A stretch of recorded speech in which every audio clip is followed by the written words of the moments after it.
আজকে বন্ধুরা তেলাপিয়া মাছের রেসিপি করে দেখাবো। আলু আর মটরশুঁটি দিয়ে রেসিপিটা করব। তেলাপিয়া মাছে নুন দিয়ে দিলাম, হলুদ, আর মাছটা আঁশটে গন্ধ ছাড়ি বলে একটু লেবু রস দিয়ে দেবো, দিয়ে ভালো করে মেখে নেব। প্রেসারে আলু আর মটরশুঁটিটা সেদ্ধ করে নেব।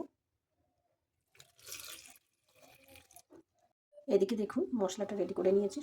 টমেটো, আদা, রসুন, কাঁচা লঙ্কা, শুকনো লঙ্কা আর পেঁয়াজ কুচি ব্যবহার করব, বাটা নয়। আর ধনে, গোলমরিচ, জিরে সব একসাথে পেস্ট করে নেব, শুধু পেঁয়াজটা ছাড়া।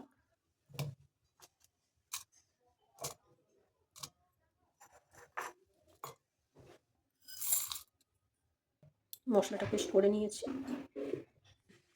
আলু মটরটাও সেদ্ধ হয়ে গেছে। মাছটা ভেজে নেবো। কড়ার মধ্যে পরিমাণ মতো তেল দিয়ে দেবো। একে একে মাছগুলো দিয়ে দেবো। মাছগুলো দুই দিক ভাজা হয়ে গেছে। এবার একে একে মাছগুলো তুলে দেবো। এর মধ্যেই আর একটু তেল দিয়ে দেবো। তেলের মধ্যে পাঁচফোড়ন, পেঁয়াজ কুচি, হলুদ, নুন, কাশ্মীরি লঙ্কার গুঁড়ো, একটু টমেটো সস, সেদ্ধ করা আলু, মটরশুঁটি সব দিয়ে ভালো করে কষিয়ে নেব।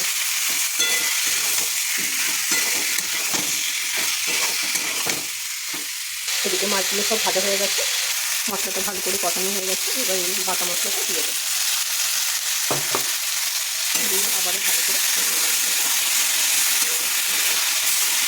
মশলাটা ভালো করে কষানো হয়ে গেছে। এবার মিষ্টি ধুয়ে জলটা দিয়ে দেবো। ঝোলটা ফোটা পর্যন্ত অপেক্ষা করব, যেহেতু আলু আর মটরশুঁটি সেদ্ধই আছে, তাড়াতাড়ি হয়ে যাবে। ঝোলটা ফুটে গেছে, এবার মাছগুলো একে একে দিয়ে দেবো।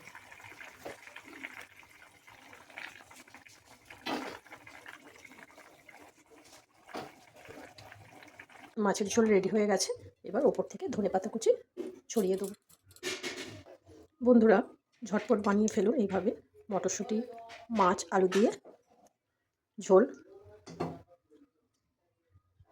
ঝটপট বানিয়ে ফেলুন বন্ধুরা। আজকের মতো টাটা। কেমন লাগলো আপনারা কমেন্টস করে অবশ্যই জানাবেন বন্ধুরা।